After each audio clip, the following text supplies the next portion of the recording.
Thanks, Rata. Thank you, everyone. If I haven't met you yet or you haven't already heard my name mentioned, I try every time I speak to say Megan Bailey from Dalhousie University. I'm Megan Bailey from Dalhousie University.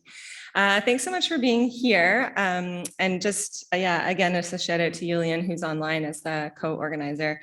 We're going to talk in this plenary about the future. And I'm noticing a lot of empty tables, and I'm like, are people so depressed about the present that they don't want to talk about the future?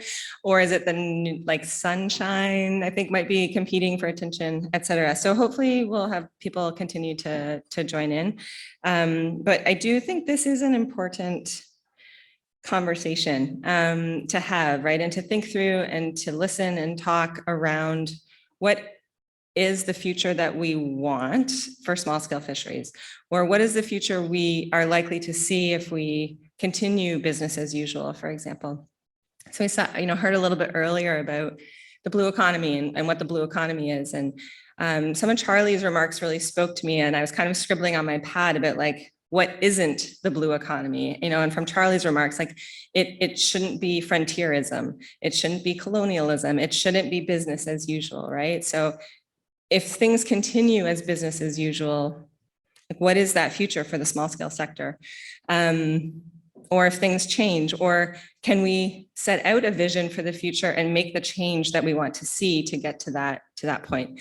I'm very, very thankful for everyone who is joining as a panelist today. I also want to just point out, online, we have Ashton Rodenheiser from Mind's Eye Creative. She's doing a graphic recording of this session. So after each speaker, I might ask Ashton to share her screen just so we can start seeing the visual representation of what she's hearing and seeing. Hi, Ashton, online. So thank you for being here, Ashton. I'm really looking forward to, just to seeing what you create from what you're hearing from the conversation today. So today, actually, we're going to hear from 4 panelists. The instructions were around like the future of small scale fishing, around transdisciplinarity, but also I think folks came in with some remarks they wanted to make, and then they've also heard a lot over the last 2.5 days, right? So then the remarks are also, I think, a little bit changed and on the cuff, off the cuff. How's that go? In relation to kind of the themes and the messages and everything that has transpired over the last 2.5 days. I want to thank Ratna and Evan for all of your work in bringing everyone together. I mean, this is one of the first, seeing people in 3D, having real interactions has been incredible. It's also been like emotionally exhausting. I don't know if other people feel that. There's a lot of emotional labor, which both fills me up and like drain, it's like kind of that balance. But it's been really incredible. So thank you. And of course, like to Poppy, Van Besna and the whole team, thanks for keeping all of these talks and stuff running. I might introduce our panelists one at a time, just to kind of give a little bit of attention to each of them as we go. There's also a large biography about them in the program. So I'm not going to read from there, but I'm just going to speak a little from the heart about the ways in which I know each of the 4 people that are up here today. So our first speaker is Ken Paul. Ken's from the Wolastoqey Nation of New Brunswick. I met Ken in 2016 or 2017 at a workshop. And I know I've told him this before, but I just feel like I need to continue telling him that he was the first person that introduced me to the idea of being a treaty beneficiary and what that means and that responsibility. And I continue to think about that responsibility. So thanks, Ken, for that. And I think we have been colleagues for a number of years, but I also, have really experienced mentorship and friendship from you. So thank you for being here today and for sharing your thoughts with us. So Ken is currently working as a fisheries negotiator for the Wolastoqey Nation of New Brunswick. Formerly, he was a fisheries director with the Assembly of First Nations, and prior to that, the Atlantic Policy Congress of First Nations Chiefs. So he has an extremely huge wealth of experience around a lot of what we've been talking about for the past 2.5 days.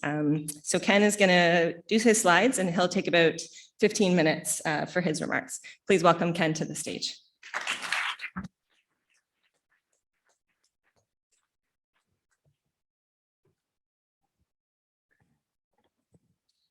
Nidaliwa zakali but katport muin naga nujiao listukiet ngukuk My name is Ken Paul. My traditional name is Strong Standing Bear. I'm from the Wolastoqey community of Tobic. I want to acknowledge, because we can't pretend we haven't learned from yesterday. We are on traditional unceded territory of Mi'kmaq and Beothuk here, and when we say those words, that actually there's a deep meaning behind those. Oftentimes you'll see this happen, especially in Canada, like openings at different kinds of events. Some schools will say that, but when we say unceded, I don't know if people really understand what that actually means. That means that none of this territory was actually given up. It was claimed. It was claimed by colonial governments, in our case, the Crown, the British Crown. No matter where you are in any of the Americas, you are on unceded territory. You are on Indigenous lands. And for Indigenous peoples from these lands, that is an inseparable connection that can't be made.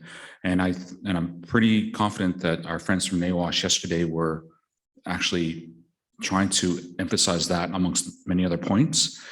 For those that had a chance to go see the movie last night, that's what they were talking about in the movie. Unceded territories, unceded lands. And not only is it based in rights, but there's also a responsibility, which came through very clearly in the movie itself, about taking care of the fish and the fisheries.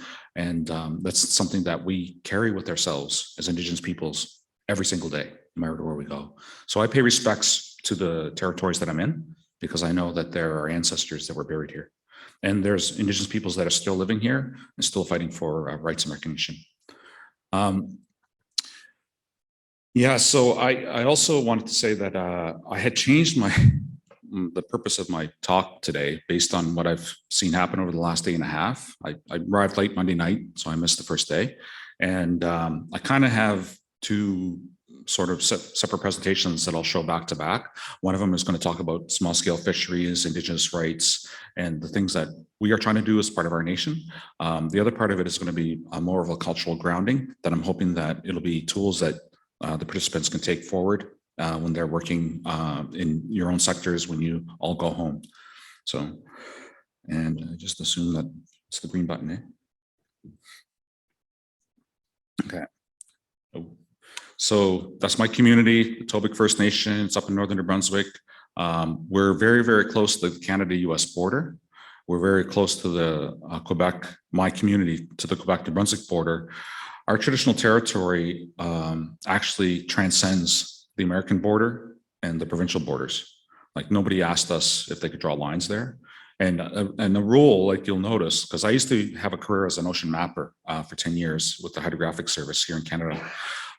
Any place you see a straight line on a map, that's where somebody dropped a ruler, and they probably never visited that area, right?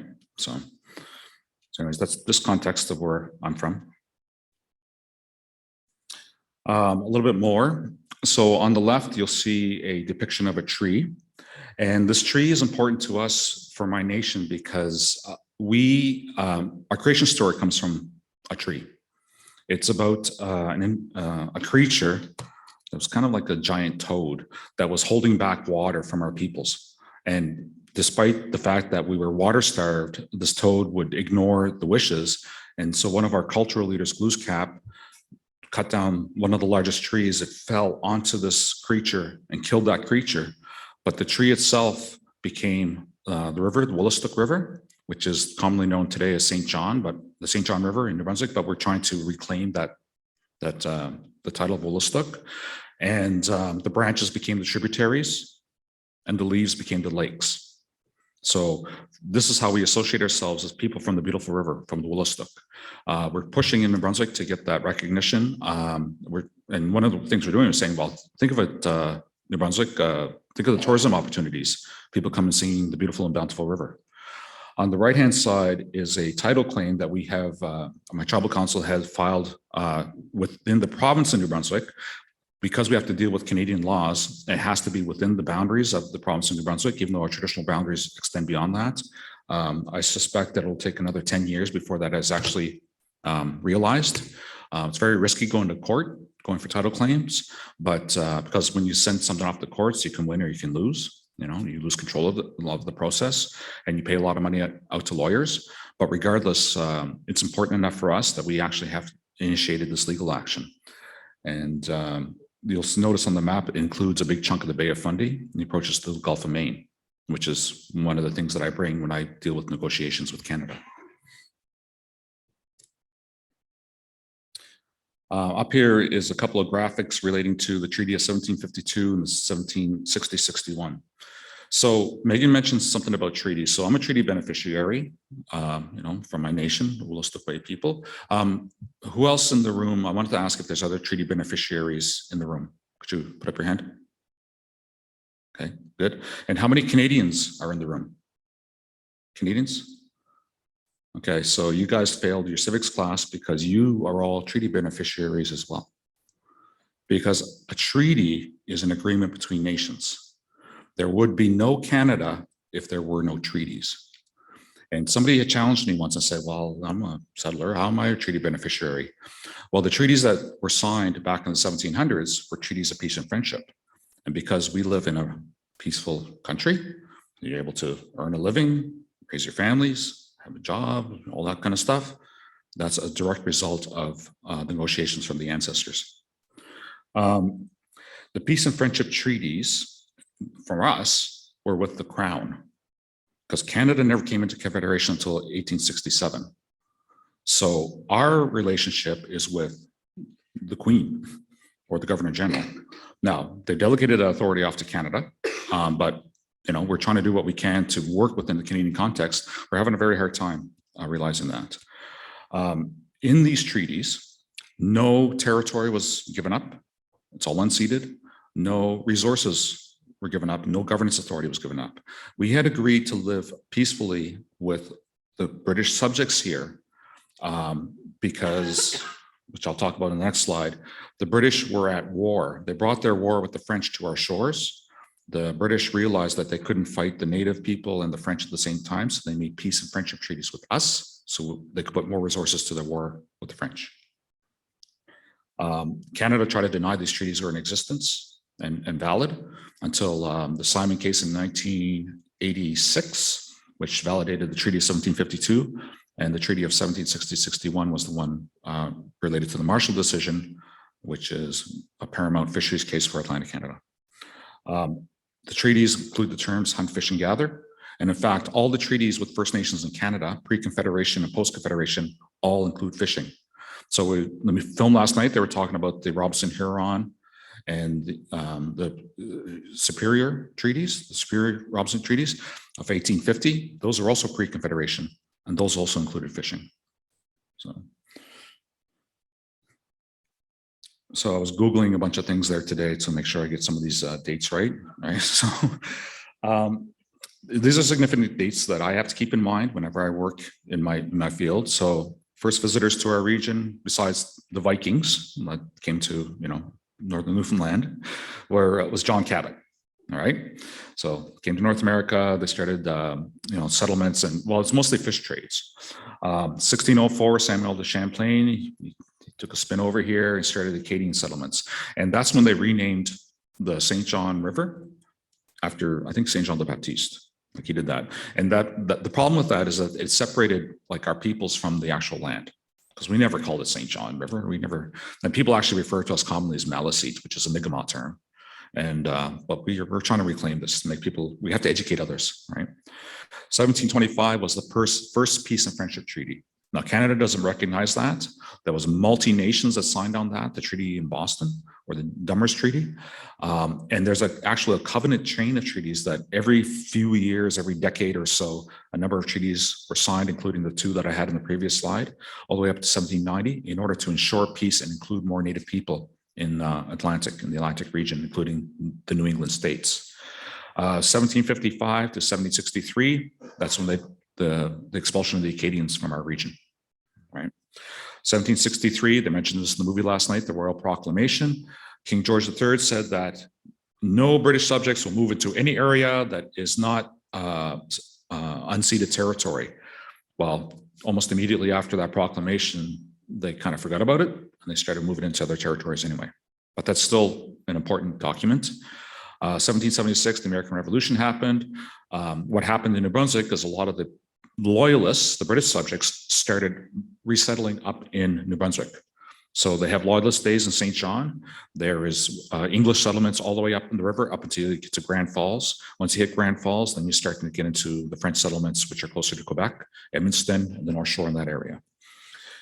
1867, the British North American Act, that's when Canada came into Federation. Immediately, they created a Fisheries Act. That's how important fisheries has been for the foundation of Canada. 1876, the Indian Act was created to manage Indians, and it's still in force today.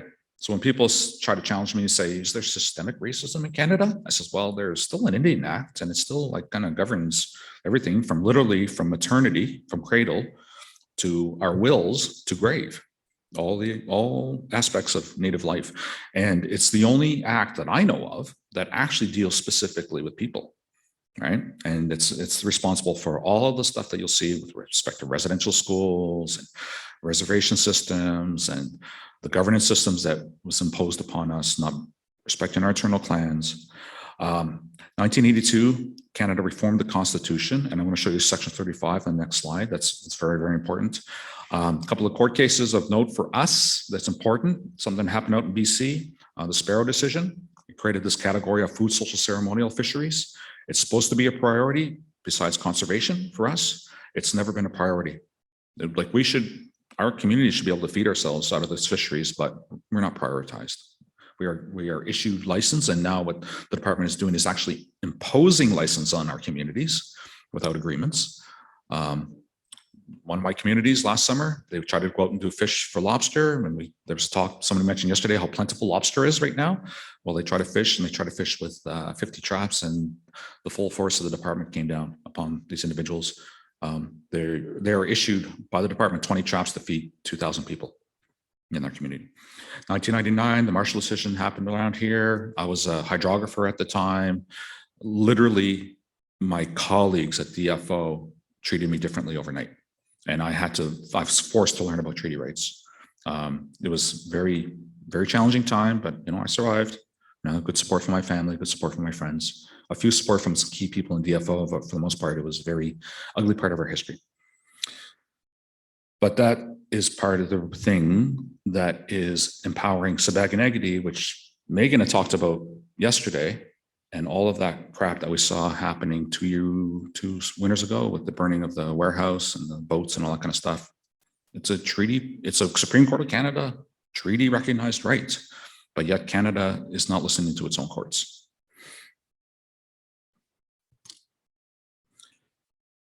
Yeah, I'm a policy nerd, so I kind of get off on this stuff, all right? So Section 35, out of Canada's Constitution in 1982, they created Section 35. It's the only section in the Canadian Constitution, which is a foundation document for Canada to be recognized as a state, which talks about people. The first 2 points especially, Aboriginal and treaty rights for Aboriginal peoples of Canada are hereby recognized and affirmed, okay? Number 2, Aboriginal peoples of Canada includes Indian, Inuit, and Métis. That's the definition. The other 2 sections talk about modern land claim agreements, because there's negotiations. You'll see there's a land claim, there's a treaty negotiations going on in BC, because most of those First Nations in BC don't have any treaties, but they use inherent rights. The fourth one is talking about gender equity, because the system was biased against women, Native women. If a Native woman married a non-Native man, they would lose the status. All their kids would not be considered Indians. The opposite was true. A non-Native woman married a Native man, she would gain status. It was a way of seeing erosion of our political stability within the communities. So that's important. The fun facts, Canada's Constitution is premised on the doctrine of discovery. So Canada, there's still this doctrine of discovery that there was no people here in North America. So therefore Canada can claim this area as themselves, and they created a constitution because of that. So that's kind of illegal. Pre-Confederation treaties before 1867, including the Robinson-Huron treaties, the Douglas treaties in BC, our peace and friendship treaties, they're technically with the Crown. They actually technically supersede the Constitution of Canada, technically, right? In practicality, it's kind of hard to prove that. Inherent rights are foundational for all Indigenous peoples in anywhere in the world, really. It's the basis of UNDRIP. Treaties do not give us rights. Treaty protects rights that are inherent rights, but are outlined within the document itself. So that's very important too.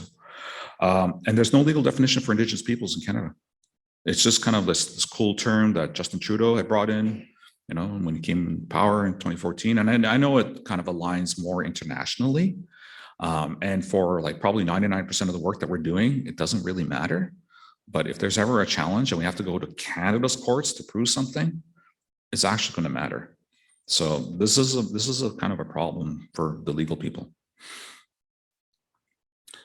I felt like I had to talk about Indigenous knowledge, because there's a lot of people are talking about inclusion of Indigenous knowledge here at this conference, and I appreciate the efforts and the ideas of inclusion. Also, in some of the international processes like the UNFCCC, the Convention on Biological Diversity, the post-2020 framework, and all that kind of stuff, they keep talking about the Indigenous knowledge, the traditional knowledge of Indigenous peoples inclusion. The misperception about this is that, well, first of all, it's not just objective information. They can just hang out with a cool elder, get some cool information, and then plug it into your science study. There's an entire knowledge system. There's a way of knowing this. I always call it a knowledge system.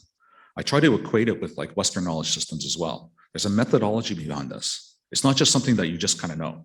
Sometimes it's passed through generations. Sometimes it's passed through from repeated accessing of resources and ceremony and prayers and things like that. It's very, very important that it's repeatable as well, because if you do the same steps, you should be able to get similar results. And if the resources, if fish kind of start changing their habitats, that Indigenous knowledge will tell you that. Like they talked about the movie last night, they said they followed the fish. They followed the fish up the coast. They didn't just randomly stick nets out in the middle of Lake Superior and expect fish to jump in them, right? The terminology is not native. Like we never said, hey, we're going to call this traditional knowledge. It was something that somebody else kind of used to try to describe the contribution. So when I go to talk to community members and I say, hey, tell me some traditional knowledge, they don't know what I'm talking about. They have no idea. But if you'd say, okay, well, like, can you teach me how to, pick golden root? Yeah, come out of here and you're going to make sure it's in the sun. It's going to be at this time of year, and then this is how you can use it. Well, that's in essence is what it is. And that's why it's really important to get community members to actually do the interviews with the community members, because there's a misinterpretation, a danger of not understanding the language, the context, and things like that. So, and it'll create employment for the communities. It's local, it's place-based, it's culturally based. You can't necessarily, like, traditional knowledge from Mi'kmaq in Cape Breton can't be used and captured and used with Musqueam out in BC. Like, it's localized knowledge. So unlike Western science, where whenever we come up with a scientific truth, we'll be able to apply it globally, you can't do that with Indigenous knowledge, the way it works. The values embedded in it.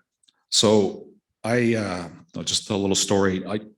When I first started working with the chiefs way back in 2012 as a fisheries director in the Atlantic, I went to a number of fishery meetings with native fishers and non-native fishers.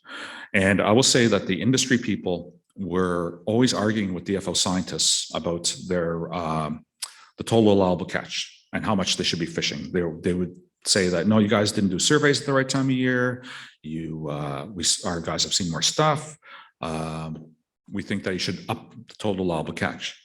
Well, the native fishers consistently would say, well, we may not understand these graphs, we may not understand the confidence intervals, but we think that the total catch should be at the lower end of the confidence interval because we want to make sure there's fish for next year.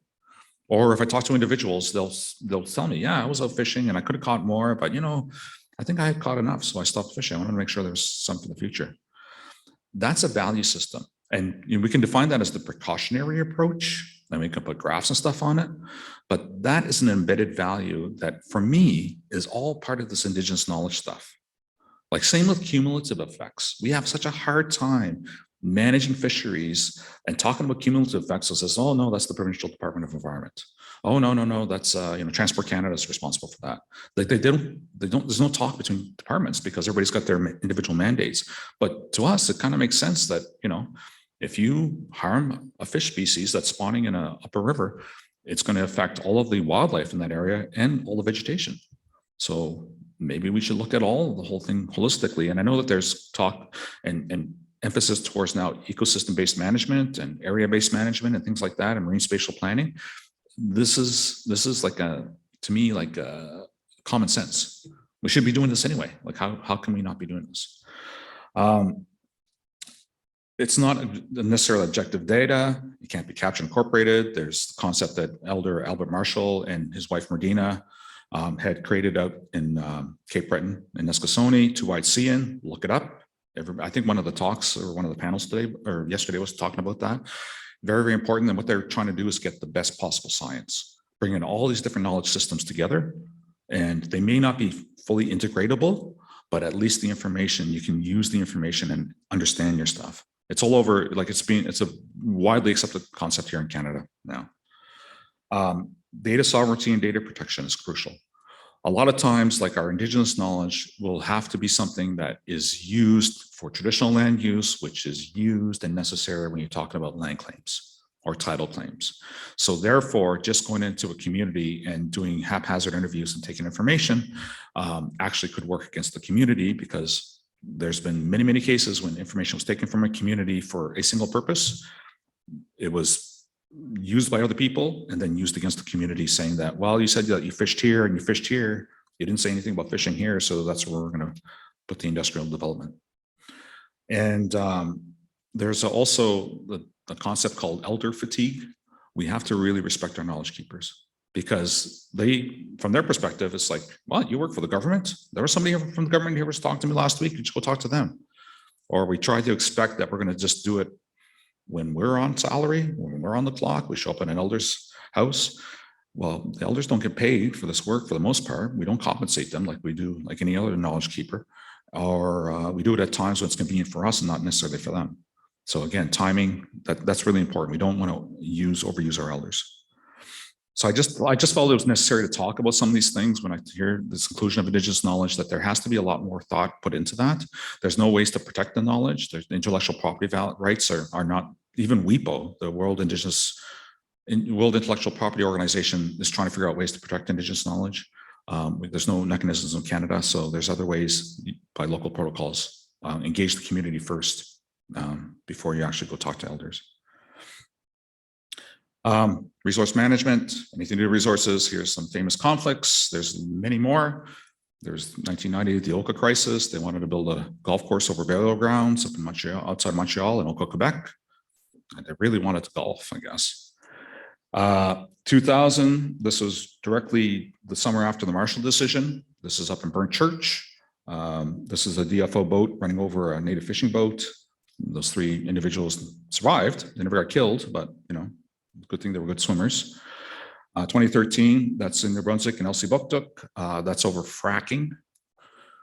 You know, the full force of Canada's RCMP against, you know, elders, women, children, you know, because they wanted to, you know, dig holes in the ground and put water, fresh water into with chemical agents to poison our water tables so they didn't get carbon gas. In 2020, that's the burning of the warehouse in Saulniaville in Nova Scotia. So despite all of the stuff about reconciliation and inclusion and working together, when it comes right down to it, this is what Native people face. We face this like every day. Every day we know this is the potential. And so do we comply because we are afraid of the might of Canadian military and the Canadian paramilitary and all the enforcement officers, or do we hold strong to what we know is true? That's the debate we have internally.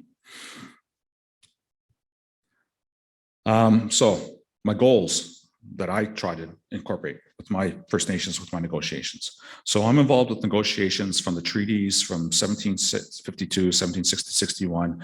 I am trying to establish our own governance structure, our own system, so that we can manage the resources that were given us to our ancestors.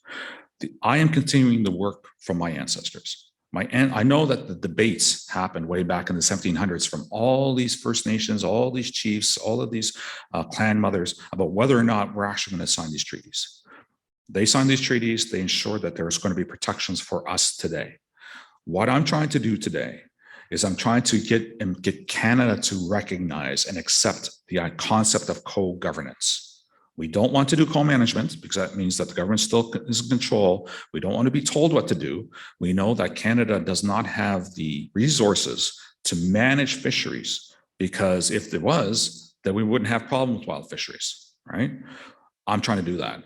Internally with our communities, we're trying to establish and reestablish our own community laws, things that we're taking from us. And they talked about natural laws in the movie last night. I'm really glad I saw the movie last night because they talked about a lot of things that is applicable to my work.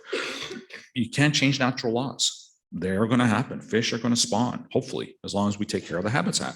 It's our responsibility to take care of these habitats, because if you look at American eel or salmon, they travel thousands and thousands of kilometers out to sea, and they come back. And if we aren't taking care of this home, then we're not taking care of our responsibilities.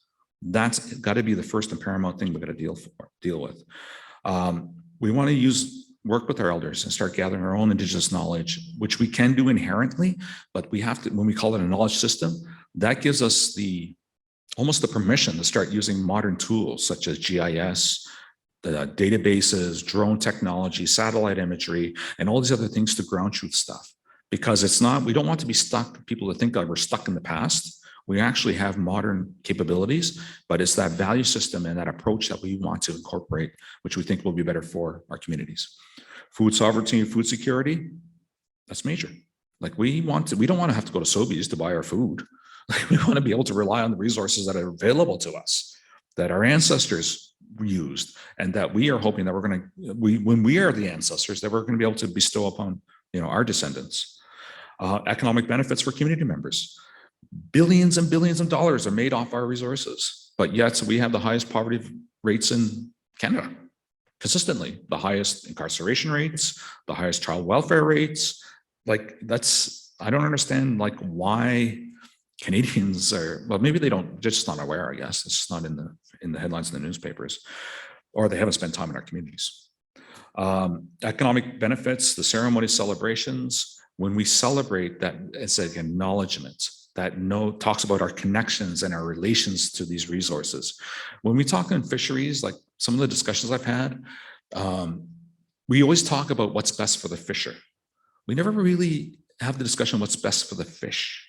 So when fish are coming up in the St. John River and they're going through the port of St. John and there's dredging and stuff going on, how are they relating to noise or the sewage outfall or like sediment disturbances and things like that? Like we seem to not care about that. We're not trying to understand the perspective from these creatures that are coming to interact with us.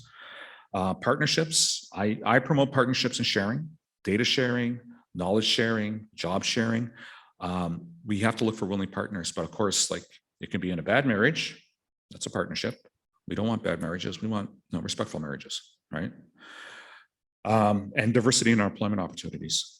Like in our communities, young people, they see jobs at the band office, they see health nurses, they see social workers. So a lot of them will go in arts programs. They don't understand the breadth of job opportunities within the communities in Canadian society, within the ocean sector. People think in our communities that an ocean career is the back of a fishing boat. And for a lot of people, that's good. Others, they're just not suited for boats. So how do we do that? Well, we have to diversify and give opportunities for other individuals so that they can influence their younger, like nieces and nephews, children, etc. And this is all part of the healing, the wide scale healing that we're trying to do. With respect to small scale fisheries, the only issue I really have about the approach of this, and this is going up to the international FAO level, is that within the small scale fisheries guidelines and within this is the International Year of Artisanal Fisheries and Aquaculture, Indigenous peoples are listed maybe as stakeholders, but categorized as small scale fishers. And that is a stereotype that I'm trying to break, because that means that we're going to be stuck in this little hole and that we are not going to get recognition or support for actually developing our own laws, our own fisheries management and stuff like that. And if we want to upscale, we'd like to do it with our own value systems, which will be environment sector first. So this is a daily thing that I have to deal with in my day job. But I've got a lot of support from my political leadership on this stuff as well. So That was the first slide presentation, right? So I got another one, and I'll go through the other one real quicker, but this is a cultural thing. It's just kind of important because this is more about the future stuff. This is kind of what the situation is now. So this is the future stuff. 4 directions, and you're going to have to trust me in some of this stuff because we can have long discussions about this kind of stuff, and even workshop and stuff like that. But I do want to give time for others to speak. 4 directions. You'll see the 4 colors of they call it the medicine wheel, 4 directions, circle of life, things like that. Basically, this is a common thing amongst many First Nations in Canada and Native American tribes in the United States. Not all of them, mind you. The Inuit don't follow this. Métis don't follow this. Most of the coastal First Nations of BC don't follow this, but in some form or other, this is something that a lot of First Nations will follow. And it's talking about health. We know about physical health. We're starting to learn about mental health. I don't think we spend enough time really understanding emotional health. And if you don't understand what emotional health is, think of an emotionally unhealthy person. That's how I understand these things. Somebody who maybe is angry all the time, somebody who cries easily. There's something going on with them. They need emotional help. Spiritual health is another aspect that I don't think we have appreciation for, but people will find spirituality through religion, but religion is not the only venue. Spiritual health for me means understanding and getting a good sense of your being and your place on the planet and your interrelationships with other beings, whether they be human or whatnot. So this is a framework, and we also have to pay attention to what's balancing, because somebody mentioned balance yesterday a couple of times about what is working on opposite sides. And when you bring this to an individual, the mental health becomes the mind, the emotional health becomes the heart. And you'll see all kinds of Facebook memes, the longest journeys from the head to the heart, this thing about balancing heart and mind. Well, to me, what that means is sometimes things make sense logically, but they don't feel right. Or sometimes something will feel right, but it doesn't make sense. And the best decisions are those that you can close that gap. The physical and the spirit. Body, I have a body, I can physically do things. Spirit is something that you can't really put your hands on, but it's something you can sense. So if you ever go to a ceremony like a sweat lodge, you suffer physically in order to get in touch spiritually, right? We have to recognize both of those aspects of our lives. So 4 aspects, if you want to deal with your own personal well-being, you really have to pay attention to these 4 aspects, because if you don't, then something negative will happen. If people don't have spiritual context, then they fill that void with things such as alcohol or drugs or consumerism or some other bad thing that will negatively impact the rest of your being. So anyways, that's personal. Elders have taught me this. Gwen Bear, an elder who's passed on from my community, was one of my instrumental teachers, and I've gone on fasts and other ceremonies, and I've learned from elders across North America on this kind of stuff. Very, very fortunate in my career that I've been exposed to a lot of really, really important people. The thing about that model is that it can be expanded. You work on yourself first, you spiral out, you work on your family. Now, you can't tell your family what to do, or you can try. You can't tell my family what to do, but you can influence them by your own behaviors. Work on your community after that, which takes more time because there's more people, more dynamics, and then work on your nation, right? So it's a spiral, and it's actually one of the reasons why fiddleheads are important for us in my community is because of this. It's culturally connected to fiddleheads. So everything is a spiral or a circle. Everything happens cyclically. So I don't separate circles from cycles from spirals myself. When you put this into our society, those aspects become bigger things. So the mental aspect becomes our politics, because these are mental exercises, right? The spiritual aspect becomes the culture. And you can tell the culture of a place by what is culturally visible. And culture, of course, is expressed through music, through dance, through arts, like just, all those things that fill us and give us purpose and give us community. The community social health aspect of it is how do we take care of our old people? How do we take care of our children? How do we take care of our infirmed? Like do we have healthy healthcare systems? If we don't, then we don't have a healthy society. And economics, which I had a hard time accepting this when it was first introduced to me, these deal with our physical needs. So I have a job. I get a paycheck.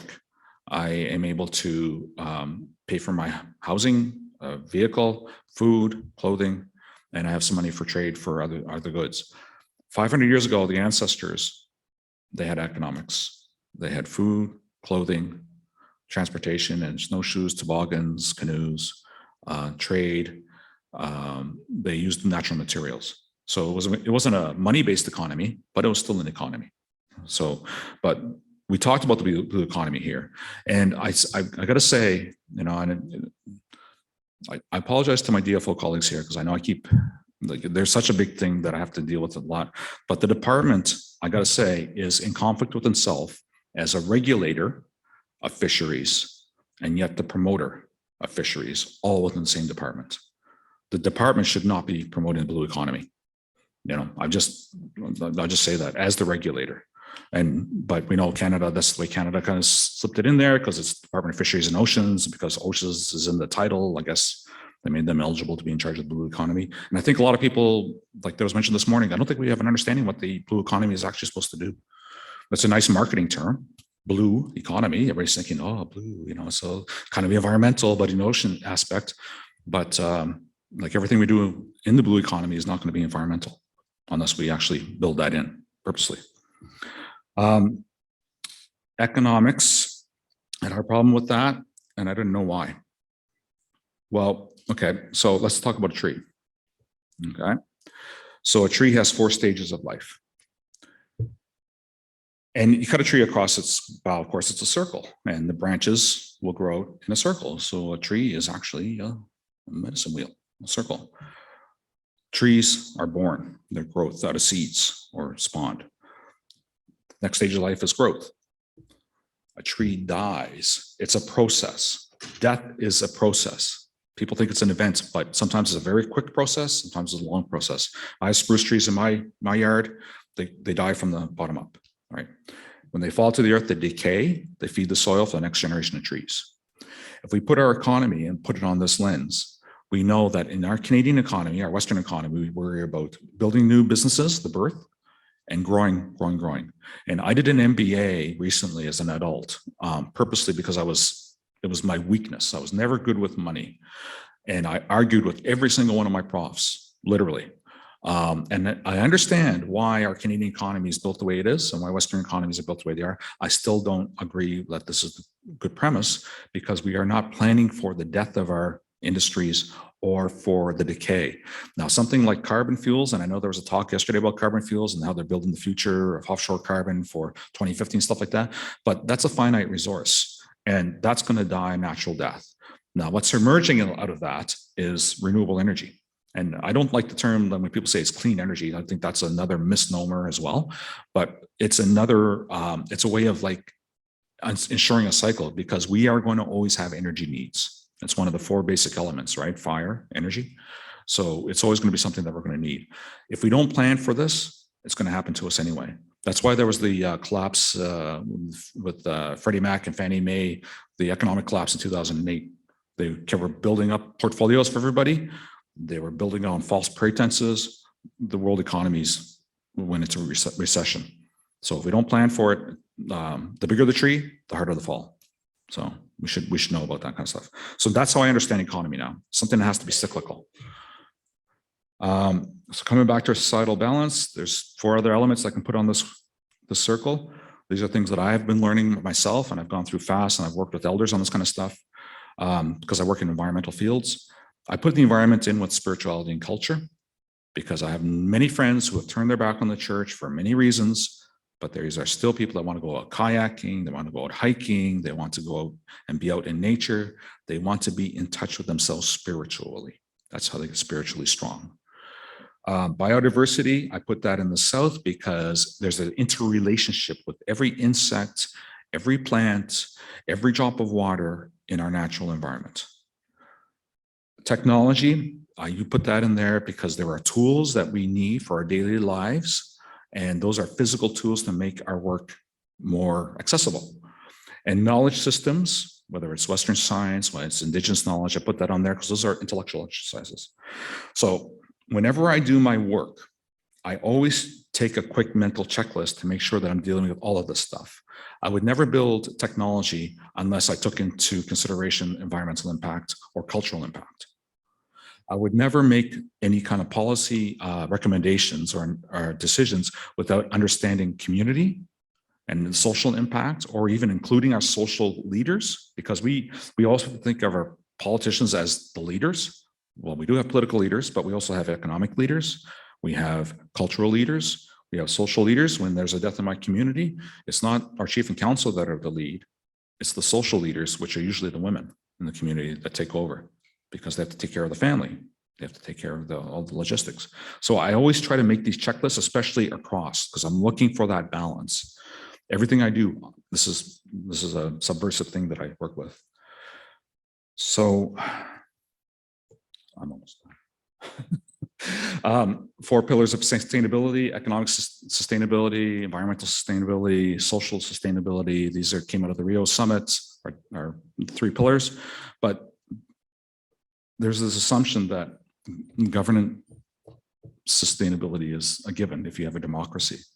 Well, the United States is a democracy, all right? We have to keep checking on our governance systems and adapt them, all right? That's really important. So this is really important for sustainable development, us working in these fields. When our society is in balance, this is kind of, you can think of it as 4 equal slices of pie. Unfortunately, this is more representative, where we spend a lot of time dealing with politics and politicians. We put a lot of emphasis on economics. We don't really value our environmental leaders, and we don't really value our social leaders. I mean, in our social community, like, it's, why are people who take care of our elders like amongst the lowest paid? Why are people who work in daycares the lowest paid? They're taking care of the future generations. But, you know, we're able to do tax cuts and stuff like that for industry leaders. This is a problem. The reason for this is fear. There's an underlying fear within our society, and it's a very powerful political tool that you can use to sell cars or sell whatever you need to sell. And it's an unfortunate motivator. Crises will bring that back into balance. When 9/11 happened, people started flocking back to the churches. As people started gathering, President Bush kind of went into hiding. It wasn't important anymore, and they closed down Wall Street. Like, a crisis will bring things back into balance, but it's too bad that we wait for crises to bring things back into balance. So I'd rather have this kind of model instead. So if you remember nothing else about that, if you work from this framework, you can build all that stuff out for yourselves, whether at a personal level or societal level. And this is what I'm hoping that we can do in the future when we deal with small scale fisheries. We are trying to honor communities. We are trying to empower communities. The political decisions can't be made without community input. And we can't just rely on economics first. We have to understand the environmental impacts. So that's what I whipped up today this morning on my PowerPoint for you guys.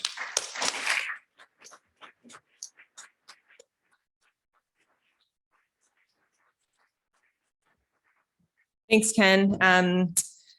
Thank you for spending some time this morning to put that together and for taking the time here to share with us. Really appreciate that. I'm going to ask anyone who wants to stand up because like there's been times over the last couple of days where I just like wanted to stand. So I'm not actually going to ask if you want. I'm going to ask everybody just to stand up for a sec and just like do, if you feel like this or like a twist, hold back or something. Yeah. Okay, great. Thanks. As I introduce the next speaker, I'm going to ask if we can, Ashton, if you can hear me, can you please share your screen? I'm hoping we can see what Ashton has started visualizing based on what we just learned from Ken. And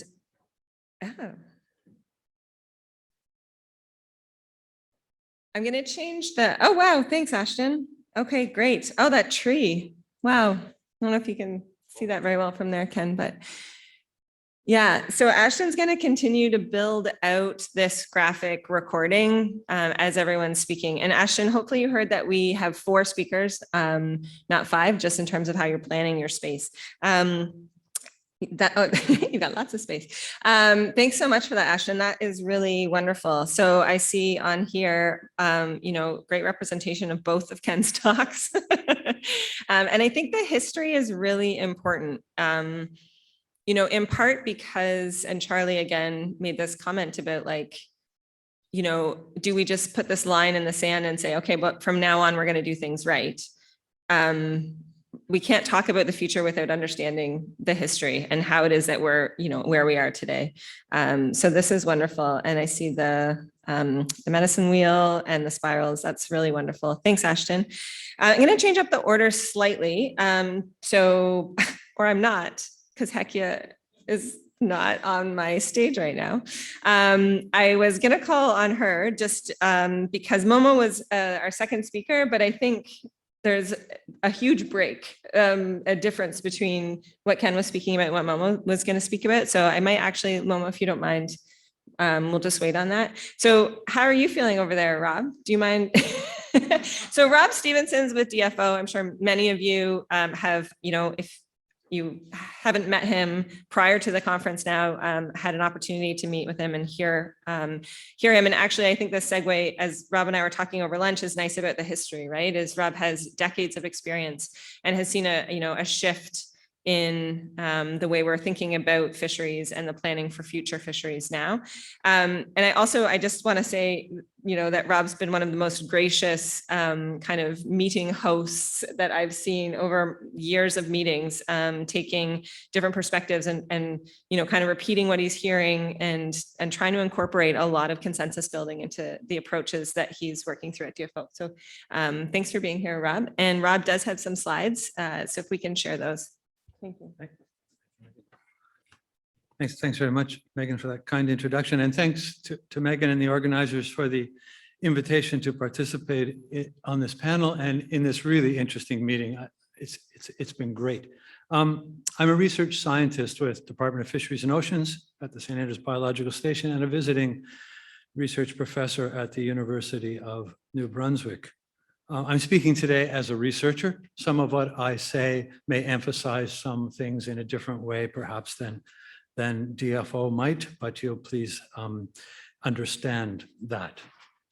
I put this slide up to start with because I've been fortunate, in fact, blessed to have lived and worked for my entire career at the estuary of the St. Croix or Scoodic River, which is in and on the traditional territory of the Pescatamakati people who relied on pollock. And I've been influenced enormously by conversations with Chief Hugh Akaji and with his community about the diverse aspects of sustainability, the long time frame of their perspective. Chief Hugh would talk about sustainability as being 10,000 years in paradise. Different perspective than we tend to use. And also, of course, about the degradation that has occurred in this beautiful territory, seen in this figure in recent generations, including on my watch as a researcher and as an inhabitant of this area, and even as the director of a research institution for a while. This is an enormously sobering thing, and it encourages me to keep working and to keep thinking about sustainability. So what I'd like to share today are a few slides to stir the conversation about the future. In this way, I'm emphasizing some of the things that have been said already, but perhaps in a slightly different way. And Megan said 8 minutes. Let's see how we go. The big challenge, I believe, is the future governance of social ecological systems facing change. The social ecological system in the cartoon on the left, and the change indicated by one thing, which is any of the IPCC graphs of the future climate projections. This is serious stuff. This is profound disruption that is going on now and has all indications of getting worse. That's the big big challenge. And if this would work, there we go. There is a need for what I call full spectrum sustainability. That is sustainability that looks at ecological aspects, economic aspects, social cultural aspects, and institutional or governance aspects. And several people, including Ken, have referred to the same kind of holistic perspective as being required. This figure from a paper in 2021 shows how different sustainability related concepts, ecosystem approach, integrated management, marine spatial planning, and so on, overlap with respect to their evolution towards including a broader holistic perspective. And at the moment, they overlap quite a bit, but they have slightly different emphases. And the point of that paper was to compare them and to encourage us to borrow from the various concepts to have a more holistic approach.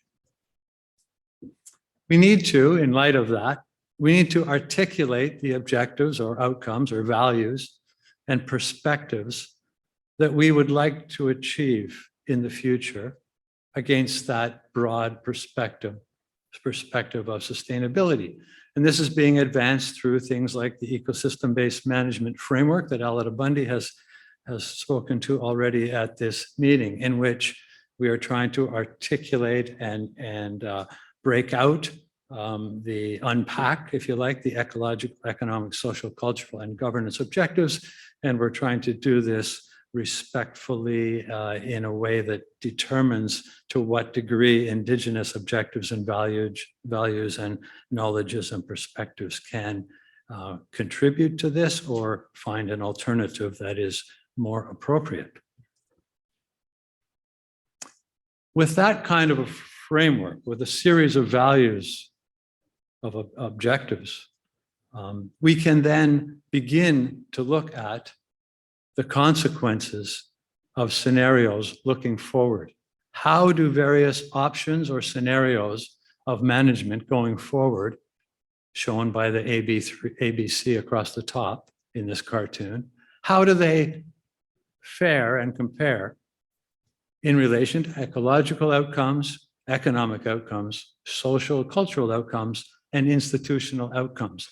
If we were to do this and look long-term, I believe we would have a better basis for decision-making that would achieve better results. I think it's fair to say that at the present time, we're focusing on some aspects more than others. And as a result, we tend to have some outcomes that fall between the cracks that are maybe less emphasized, not tracked, and maybe we have unintended negative outcomes. Now, I accept that others today even have suggested that the current system of governance and of management needs to be challenged, and that, as Chris Milley said this morning, that a decolonization would suggest a different set of arrangements. And as Ken Paul said just a few minutes ago, that there are other ways of knowing and knowledge systems that need to be considered and incorporated. I accept all that, and I look forward to the evolution of those. But in the meantime, and along with those, I think we have the responsibility to do what we can to improve the current system, because it has some weak spots. And one of the weak spots is that we manage different activities in different ways. In fact, different groups manage different activities in different ways, with an incomplete set of and different objectives, no ability to undertake evaluation of trade-offs or of cumulative effects. And in some work that I've been able to do with Australian colleagues, we've put forward this framework for integrated management that moves from current thinking forward and suggests that there should be some common objectives applied to all plans so that we can have trade-offs and cumulative effect evaluation. But as we do this, we recognize that there are attributes of that integrated management system that need to change as well. Systems like that would logically be more participative, right? And they would have the the support of the legal framework and shared vision that would allow them to be functional. They'd be resourced properly and so on. So there are things we know we need to do to implement improved governance or management of these activities. And I think we need to imagine this or something like this evolving going forward. Let me take a little bit of a jump to say that as a scientist and even as a member of communities dealing with coastal issues, we tend to be reactive. We're asked a question, we answer it, we are hit with an unusual event, we react to that. There's much evidence in the climate change literature, especially, that because of climate change, science and even general discourse is being marginalized, and sometimes it's becoming inactive. That's another whole conversation. But the point of this paper from 2 years ago was that the question, should we as scientists be more proactive? And I think this extends also to management. Should we be, instead of reactive, should we be anticipating things and try to be proactive so as to achieve better outcomes? And I think we should. And this leads to the issue of foresighting and of planning for better outcomes. Foresighting, a structured process of exploring future alternative scenarios, to looking at what is probable, seen as the blue line C in this, and what might be preferable within what's the scope of what's plausible, and what action we might take now and in early years so as to have preferable outcomes down the road. Much can be said about that, but not in 8 minutes. This kind of perspective demands, of course, interdisciplinarity, or better than that, transdisciplinarity, where we develop methods together to tackle the problem.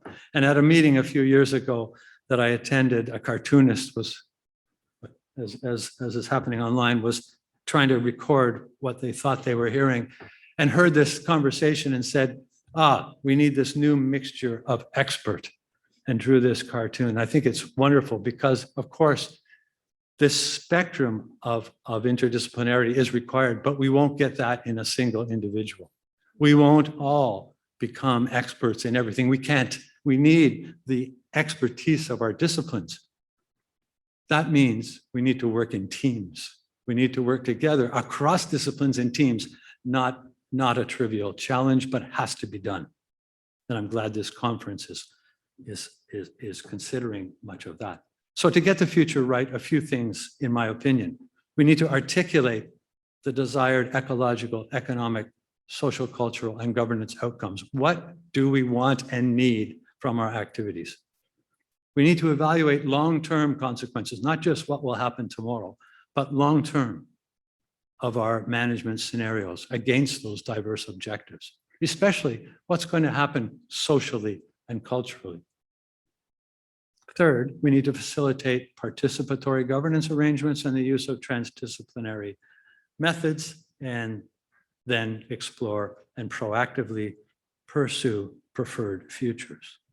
And finally, a prediction. If we do that, if we evaluate the long-term consequences of management scenarios against that full spectrum sustainability criteria, I think we will prefer small-scale fisheries. That small-scale fishery thinking, including the close connection to community, the local knowledge, the flexibility to make use of a portfolio of species, adaptability, that kind of thing, should facilitate adaptation to change, and should improve so many of the things that we've been talking about for the last 3 days. And that more participatory governance will lead to the appreciation of the benefits of small-scale fisheries. Small-scale fisheries, I believe, should be the choice, not some historical thing that we're trying to keep in a cage or something. Thank you.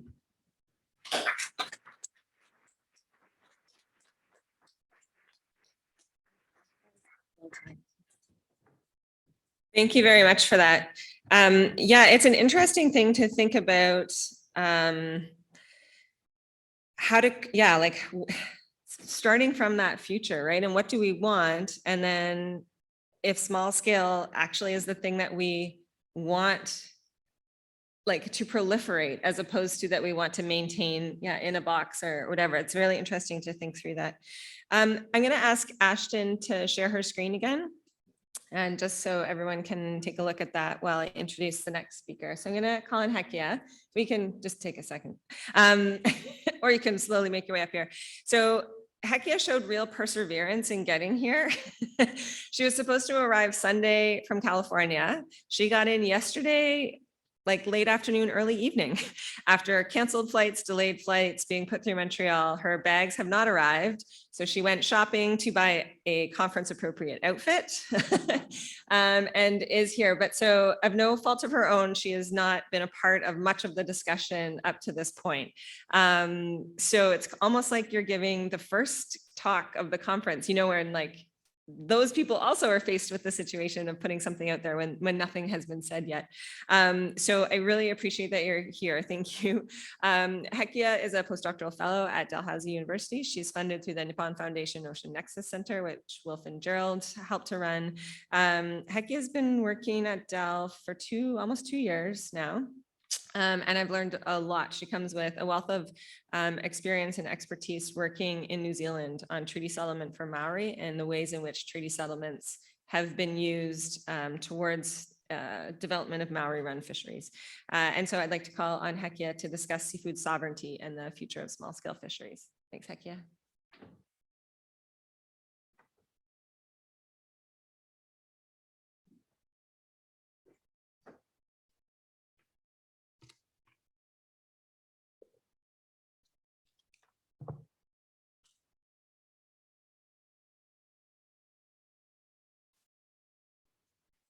Thank you, Megan. Thanks for organizing this. And yeah, it's great to be here. It's funny when I arrived this morning, I just had so much energy. Like everything was so fascinating to me. I felt like I was probably the only person who had that much energy on day 3 of the conference. So I'm winning in that regard. So the title of my talk is Seafood Sovereignty and the Future of Small Scale Fisheries. I grew up in upstate New York, across the lake from Lake Ontario. I currently live, as Megan mentioned, in California on Ohlone territory in what's now called the San Francisco Bay Area.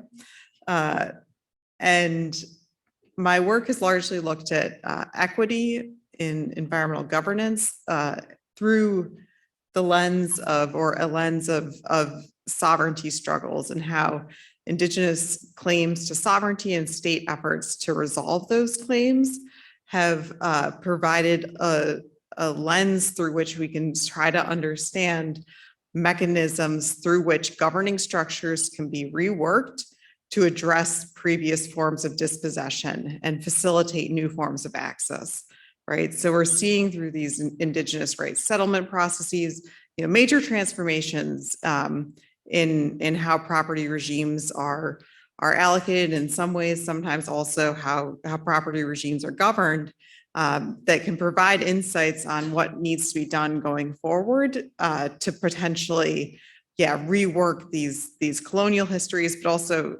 dispossession of resource users who may not have those same title rights. My work has largely been based in New Zealand, which is where my mom's also from. She's not Indigenous. And over the past, I guess, starting in 2012, but really 2015 to 2019, I spent about 18 months working with fishers, Maori groups, leaders in New Zealand to try to understand why it is that Maori own over 30% of New Zealand's commercial fishing rights, a form of ITQs, but few Maori are fishing, processing, or selling fish caught by Maori-owned quota. Just a bit of background, Maori fishing rights are tied to the New Zealand government's implementation of ITQ system for the nation's fisheries in 1968. This is one of the first nationally comprehensive attempts by government to implement an ITQ system, individual transferable quota system. For those less familiar, I imagine most people are familiar with these systems, but for those less familiar, ITQ systems are systems in which governments set a cap on the total amount of fish that can be taken out of the ocean every year. They allocate to fishers a percentage of that cap that can be bought and sold and traded. The idea is to reduce overcapitalization or the problem of there being too many boats and not enough fish by making the quota, the transferable right, tradable and sellable. It provides an incentive for those who have less efficient operations in theory to sell their way out of the fishery by selling their rights to others. New Zealand's system was implemented with much excitement from those who reported being involved in the process from international audiences about this kind of experimental case to see if this theoretical model would work.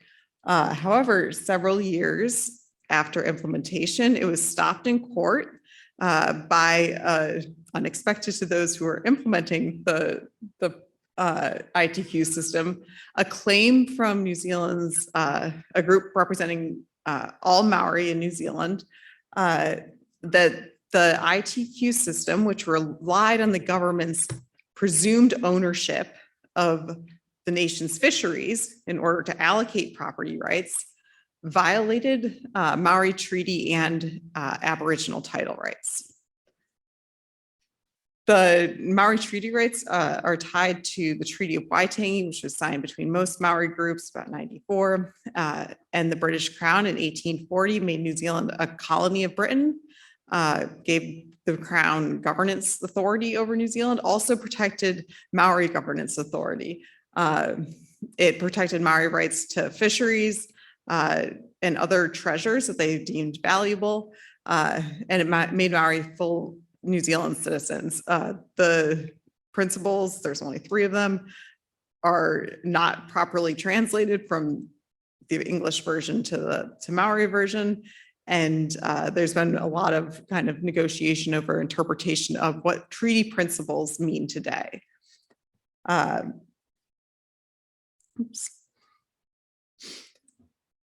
resolve and to address this outstanding claim that Maori had that had stopped the implementation of New Zealand's ITQ system, the government reached an agreement with Maori in the 1992 fisheries settlement, in which Maori were allocated 10% of the stocks that were currently in the system, which is about 30, 20% of the stocks to be added into the system later. Ownership rights of 50%, one of the nation's largest fishing companies, which is coming up for sale at that point, capital to invest in fishing operations, also customary take, subsistence fishing rights that cannot be traded, and governance rights.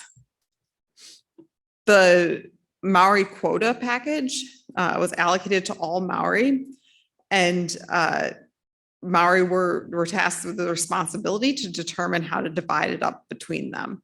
From 1992 to 2004, while Maori tribes worked out that strategy, a trust managed the quota largely as an investment asset, leasing out to highest bidding operations and using the profits to purchase additional quota. So that's where you get the up to 30% ownership of all of quota today. In 2004, Maori tribes decided to divide up the quota package based on population and coastline. This resulted in quite a large decision-making process for tribes in the north, where there's quite a few overlapping coastal boundaries. For tribes in the south, where I've been primarily working, the Ngaitahu tribe governs most of that area, and they were one of the first to receive their quota packages. And that's who I've spent quite a bit of time working with. Most tribes continue to lease out their quota to highest bidding fishing operations, right? These are generally non-Maori groups, usually one of 3 major processing companies that control access to the benefits distributions for most of New Zealand's commercial fisheries. So why is this? Well, we find economic, political, and biophysical factors limit how Maori can use rights to support Maori fisheries. When you're a tribal organization, you have a responsibility in the settlement to use the settlement to benefit all tribal members. That's future generations as well as current members. Most current members have fishing in their family histories. Most are no longer fishing due to various processes of exclusion, some of which might have taken place at the time of quota system implementation, where Maori fishers were unlikely to have catch histories necessary to obtain quotas. So they were not reporting their catches to the government. They didn't see the value of doing that. They were fishing in areas that were largely removed from the government's purview. They weren't landing to government funded docks. So the idea of, telling the government that you're going to sell this fish for cash to your neighbor, that just didn't kind of register in their understanding of what Maori treaty rights to fisheries were. Treaty rights was, of course, later upheld. So Maori fishers at the moment of ITQ system implementation were dispossessed, but then also previously to that, you have fishing in family histories, where fishers were no longer able to access boat and gear due to restricted access to capital for various reasons. Which means today, Maori fishers are rarely able to outbid one of these larger operations for quota rights.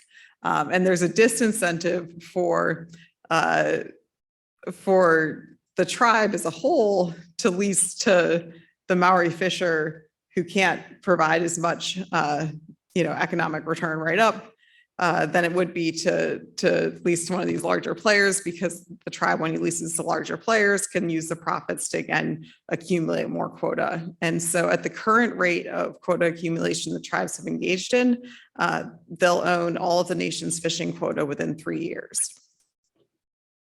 This has made tribes, fairly wealthy, along with other resources from settlement processes, certain tribes. And tribes have used profits, in addition to purchasing more quota, also invest in social development initiatives, language learning, scholarship programs, housing and development initiatives.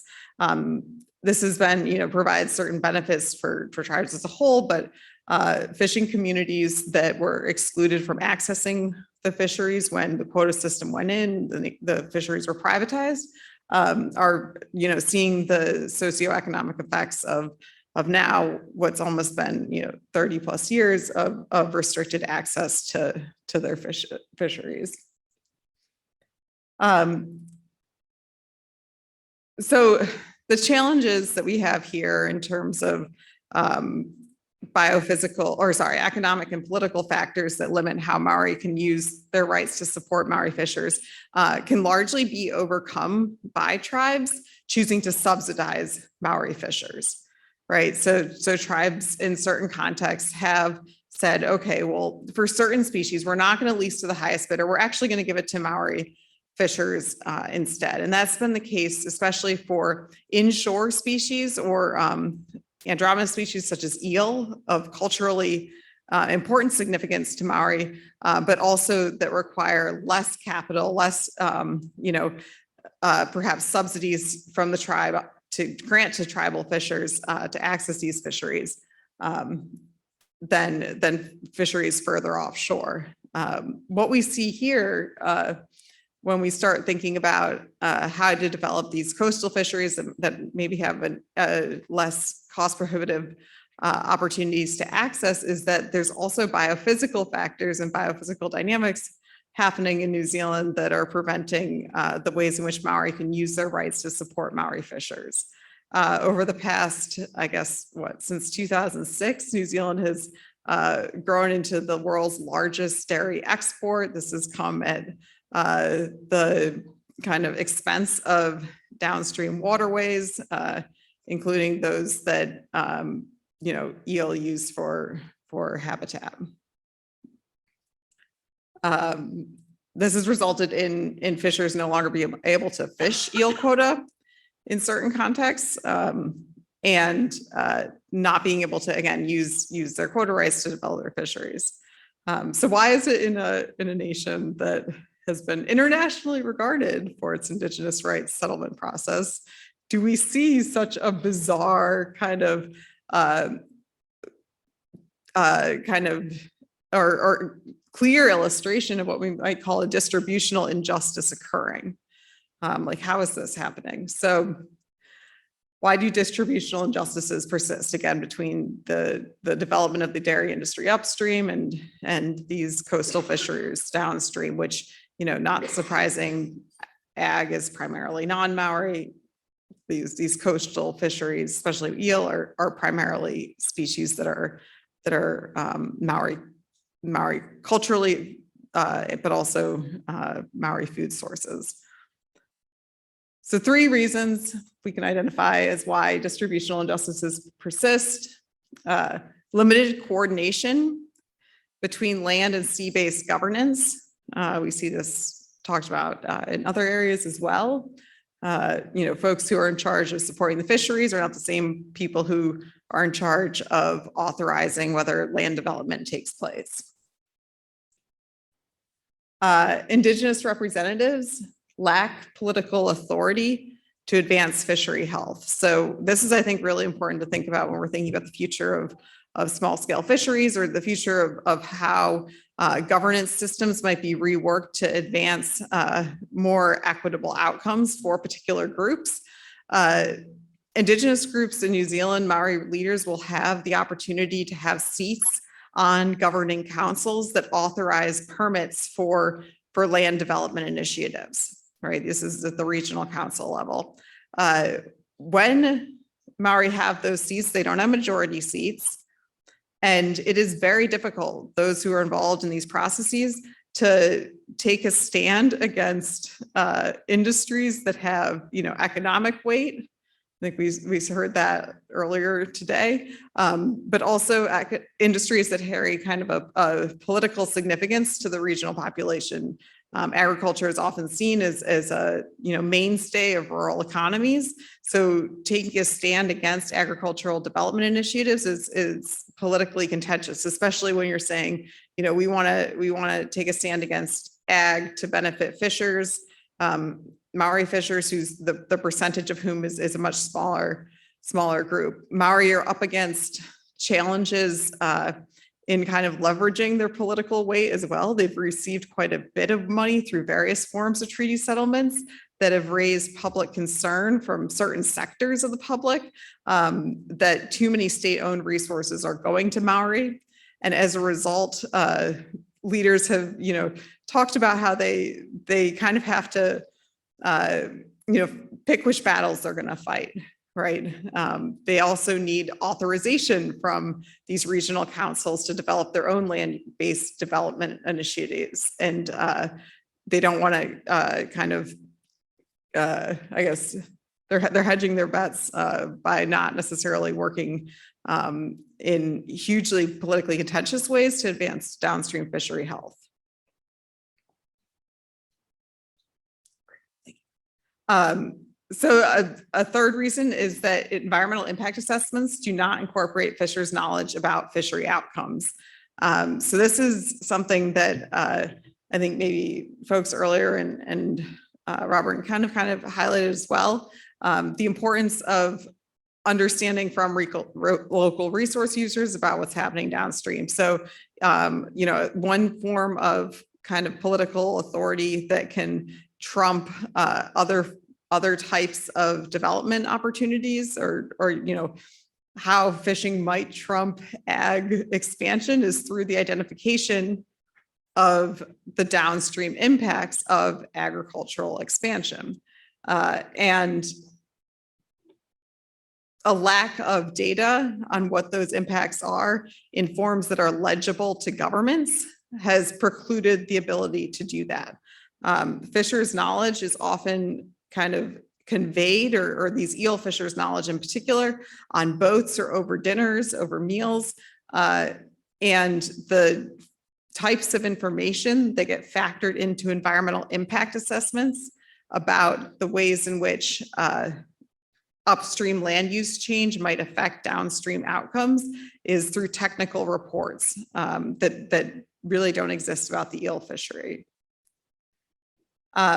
These dynamics can be illustrated most strongly, or one way, a place that I've seen them illustrated in kind of, again, lowland coastal areas downstream of ag, including the Te-Waihora eel fishery, where I spent quite a bit of time working in Te-Waihora on the South Island.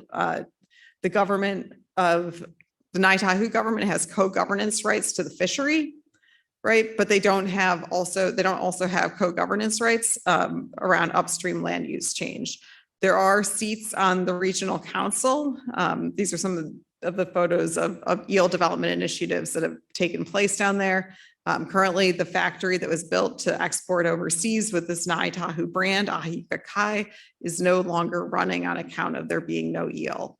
Ngāi representatives who have seats on governing councils that permit land use upstream express the kind of political stakes involved with challenging big agricultural industry and attempts to document the impacts of upstream land use change on eel population health that the tribe has tried to support themselves have been poorly funded, and they've not been a successful kind of scientific analysis or opportunity to identify the effects of these land use practices. So a conclusion that we can draw from this is that when mismatches exist between the formats in which knowledge is held and how it's incorporated into policy and planning, procedural injustices will result. So injustices that are associated with an inability to participate in the governing processes that affect you. An action for policymakers or others going forward, seek out fishers' knowledge to understand fishery outcomes. One way in which this has been done in New Zealand is through that fishers have talked about as being quite successful, Maori fishers, is through the process of identifying what species and fisheries mattered for Maori when the treaty settlement was going through. This process involved Maori hosting government on Maori tribal lands to come and hear from Maori fishers about their experiences of dispossession with ITQ system implementation as well as previously. A metric of success as to whether or not you've successfully looked at fishery outcomes can be found, or what you might call, How's it going? Oh my gosh, I'm almost done. Okay, like 1 minute. Um, This is the energy, a day key one. This performance. is a day one energy. This is day one energy. Oh my gosh. I'm sorry. This is my first in-person talk since, September 2019. A key performance indicator, not a term I'm using, but a term that is hip these days in certain government policy circles. The extent to which governing procedures mitigate distributional injustices indicate whether procedural justice is achieved. This work is funded by the Ocean Nexus Center, be discussed next week at the UN Decade of Ocean Science. And many people have helped with this work. For more, you can see that publication. Thank you. Sorry, Megan. Oh my gosh. That was good. That was good. Thank you so much, Hekia. I'm going to ask Ashton to share her screen again. And Momo's going to give some remarks. She's decided not to use slides, and she's going to give some remarks. I've known Momo for a decade. It's exactly a decade. While she was a master's student at Wageningen University in the Netherlands, I was a postdoc. And it's just wonderful to kind of share the stage with Momo. We've worked together a lot around fisheries, small-scale fisheries in Indonesia. Momo was a foundational kind of leader within an Indonesian NGO called Masyarakat dan Perikanan Indonesia, Fisheries, Fishing and Living Indonesia, which worked with fishing communities across Indonesia on things like Fair Trade USA certification. So for the first First Fair Trade USA certified fishery in the world was for yellowfin tuna handline caught from Indonesian fishing communities that Momo worked tirelessly to help promote that certification through empowerment. She works in Latin America, in the Caribbean, with an organization called Future of Fish now, as well as a consultant with additional organizations. Momo has worked a lot around the role of markets and market governance in supporting the small-scale small-scale sector. And so I think, but also recognizing, you know, she may kind of, what's the word, improv on some of the other things that she's heard, but I think she's going to kind of talk from the angle. So it's a little bit different than a lot of what we've heard on the panel, but I just want to say thank you so much for being here, Momo, and we look forward to your comments. Thank you.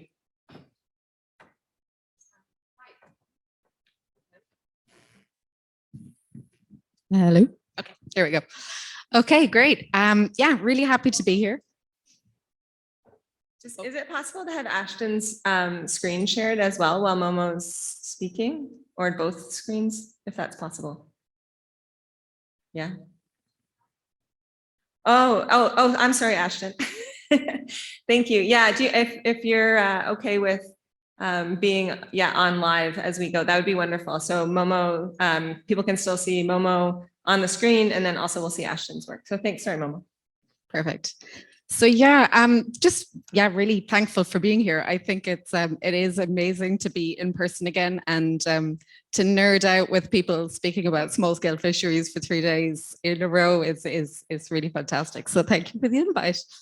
Yeah, I'm going to speak a little bit about markets and kind of, as Megan said, I've worked in small scale fishing communities in Indonesia, the Philippines, in Latin America. And I guess my insights come from kind of those interactions with small scale fishers. And really what has been like, what my role has been is like working with small scale fishers, trying to figure out how they can access markets, and figuring out what that process is, right? So translating like the certification standards into something that is understandable, figuring out what those standards mean, and figuring out what the action plans can be to get small scale fishers to reach those markets, understanding what the small scale fishers actually, whether they want to reach those markets, how they want to do that. So I guess really listening at the community level, and then trying to figure out how to make that work. So yeah, that's kind of where my insights come from. I'm not going to go and give you all a 101 on market-based approaches, but I think it's quite well-known. Market-based approaches kind of popped on the scene about 20-ish years ago, kind of as a response to maybe kind of frustration with governments and that sustainable fisheries weren't maybe progressing as fast as they should. So we have all of these market-based approaches, certification schemes, second-party endorsements, rating schemes, so all these things that like exist out there. And I guess what I've been kind of like, again, from the last couple of days, you know, I've really like been listening and hearing what's going on in the small scale sector scene, and it really just reinforces that all of these market-based approaches, they have been built or developed or formulated for fisheries, right? Just generally for fisheries. So that means that they have been developed, and they kind of it falls into place that most of them are more relevant for large-scale fisheries. So you have just lots of dynamics that happen out there, whether it's like lobbying power by large-scale fisheries, whether it's investment to participate in these schemes, whether it's kind of market, so the market, like the actual retailers, the restaurants, investing in the improvements that are needed on the ground.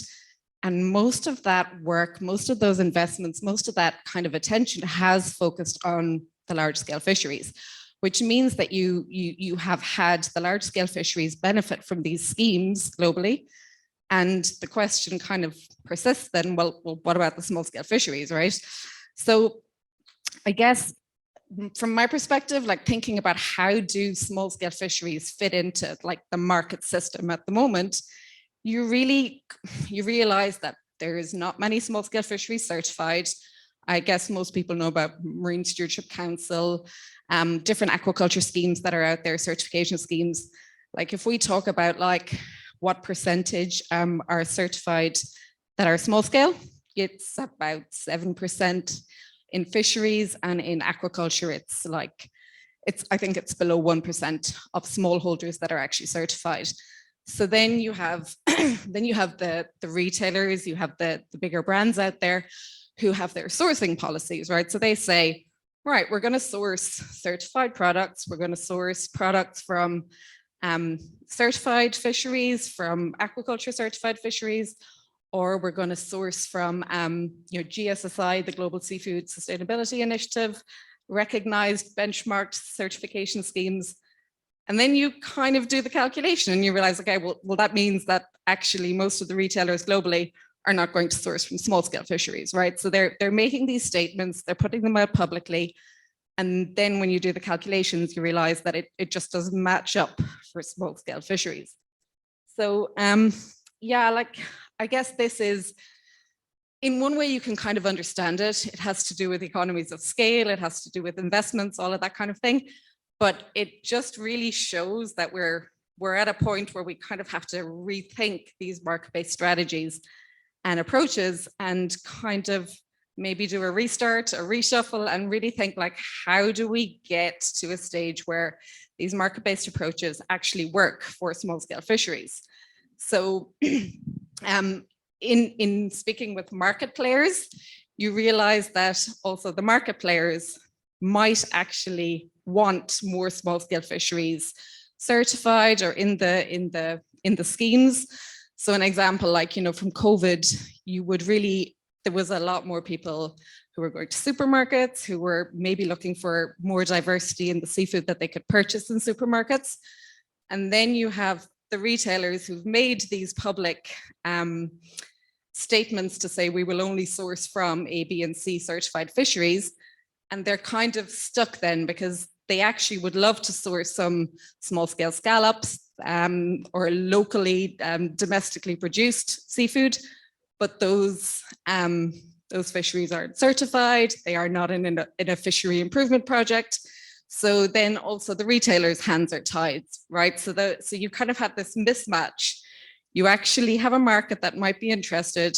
You have a bunch of small scale fisheries globally who would like to partake kind of in this global market system, but there's a mismatch. So I guess again, listening to the last 3 days of conversation, it really has a lot to do with like, how do we go back to the start and realize just how diverse small scale fisheries are? We are talking about, we've heard a lot about Canadian fisheries. I know a lot more about like Southeast Asian fisheries, Latin American fisheries, but they're all so diverse, right? We need to rethink kind of these market-based strategies, and we probably need to start from scratch. So we probably need to stop, listen, and learn, and really like maybe build from the bottom up again, and do that through very consultative processes. Actually listen and learn of like what is needed for small scale fishers. With regards to accessing markets, do they want to go into the global market? Are there ways for them to maybe domestically sell their product, as we've been also hearing, like Skipper Otto, that type of approach? So how do we support small scale fishers to make that process work? So I feel like if we want a future where small scale fisheries can really engage in the markets, we need to stop, listen, and learn. But then we also just need to realize it's diversity in small scale fisheries, but it's also, we have been going at this in a very one-sided way, right? We've been talking about the environment. We've been talking about how do we get from where we are now to reaching an MSC standard or something like that. So that pathway of like working on an environmentally focused stream just doesn't really suit what is actually the reality on the ground with small scale fishers. So, we need to bring in the social pieces, we need to bring in the economic pieces. so that we can create the incentives for the fishers to participate. An example from my work, turning up as a master's student in Indonesia, excuse me, with my calipers, super excited. And I'm like, okay, let's measure fish. And like really genuinely thinking that like my enthusiasm for like data collection was going to be like reflected in the fishing community, and realizing, okay, hold on a minute, we can probably talk about data in 2 years' time, right? Once we have actually built relationships and trust in the community, once the community understand why we might want to collect data, why the sustainability pathway is important, marketing that to their potential markets, talking about traceability. All these things are just confusing when you turn up. Whereas if you flip it on its head and you build relationships in the community, you can then build the pathway to the environmental improvement, right? So this is the holistic idea. We need different, we need the social, economic and environmental components to come together, much more so important for small scale fishers than it is for the larger scale fishers. And then we need the different perspectives from different experts, from the community members, to all come together to figure out that pathway together. So yeah, I think it'd be really nice for us to have some time for questions and kind of conversation. So I am going to pass it back to Megan, but yeah.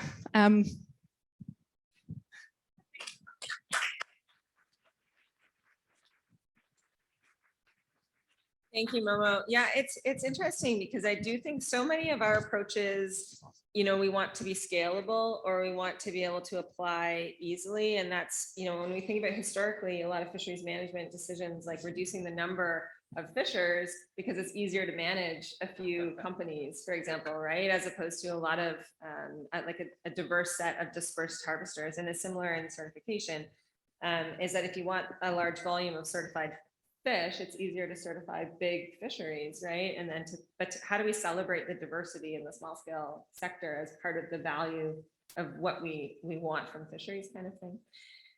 So we have a bit of time for questions. I guess I would, oh, is that a question already? Ladies and gentlemen, Evan has a question.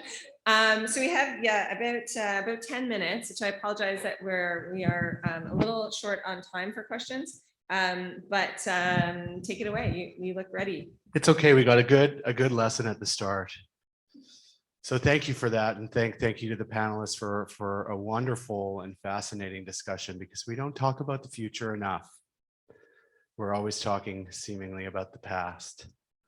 So, and I know we have the next plenary, which is about next steps, but I'm wondering about, you know, we talked about maybe some small scale fisheries futures that are desirable, as well as the key ingredients for governance that might be desirable as well. I'm wondering about how we get there. And this is about governance that can deal with time, so that can anticipate and do something so that we can proactively advance things like justice. And so without this kind of capacity, it seems like we're always sort of stuck dealing with past crises and having difficult moving forward. So how do we move forward to get the future right? Thanks for that question, Evan. Who would like to take that? Who would like to start? How do we, and the how is it is a big question. I mean, I think one of the things, Rob, you spoke about is like, can we build a new system whilst fixing the old system kind of in parallel? Hello. Yes. I would say the first thing to do would be to articulate what we want, because we work in a system that is meant to be outcome based or objective based. Articulate what we want, the outcomes we want, and put them out there. At least then we'll know which ones we're achieving and which ones we're not.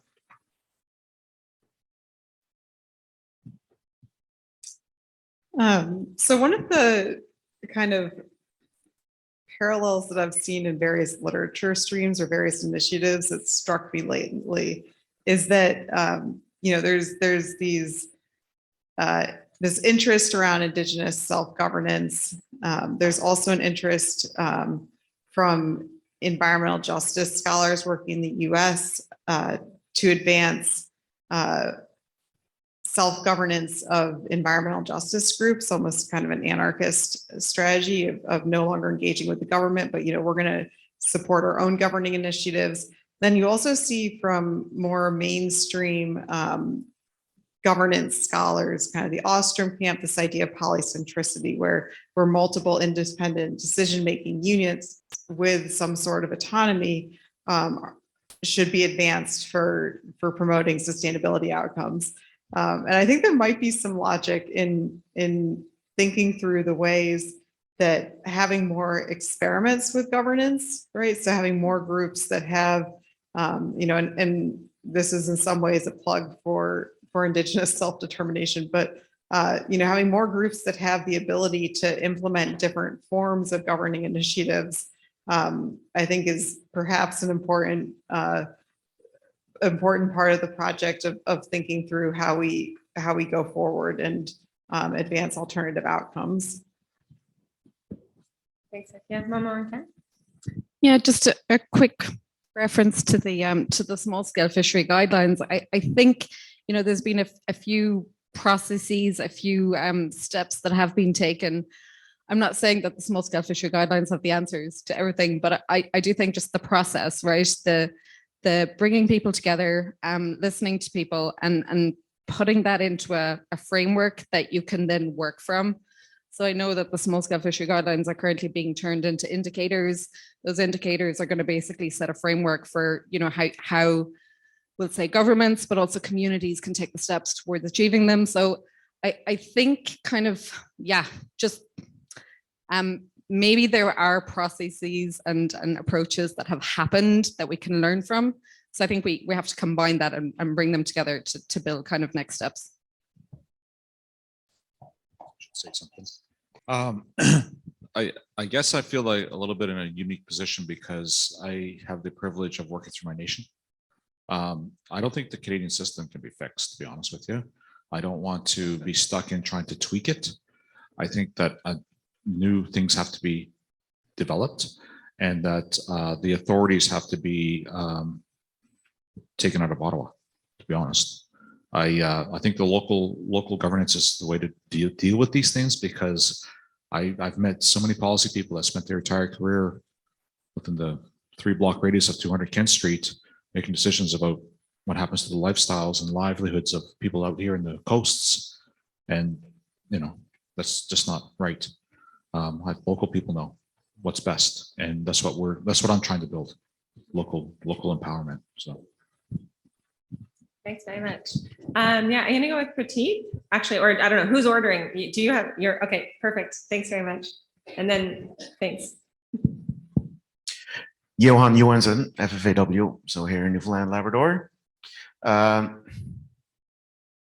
Talking about certifications, I almost had in mind to say it earlier about blue washing of some fisheries, because a lot of these certifications are not worth the paper or the ink that is used for their emblem being on packaging.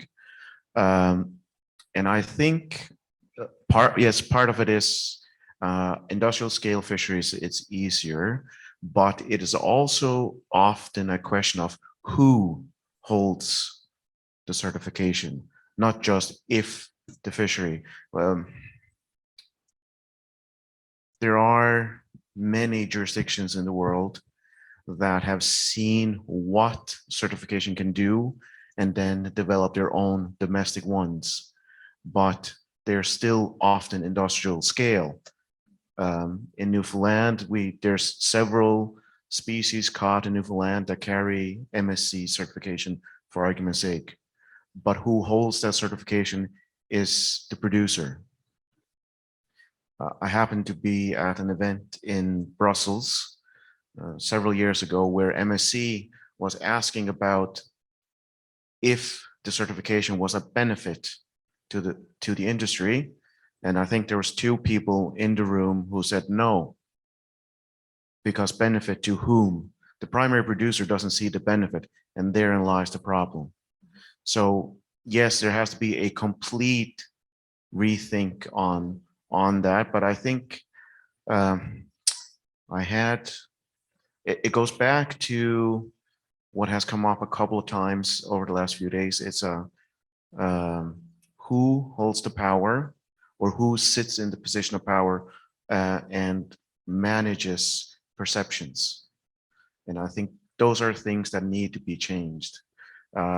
We may be privileged here that we have a collective of, say, 9,000 harvesters that are within one entity, not always agreeing, but working together. And I think rethinking may be what is required entirely. Thanks very much. I'm conscious of time, unfortunately. I would like to thank everyone for listening and for offering the questions and comments at the end. Thank you so much to Ken, Momo, Hekia, and Rob for your time and the thoughtfulness that you've brought to this panel as well. If we can give everyone a round of applause, I appreciate that. Thank you.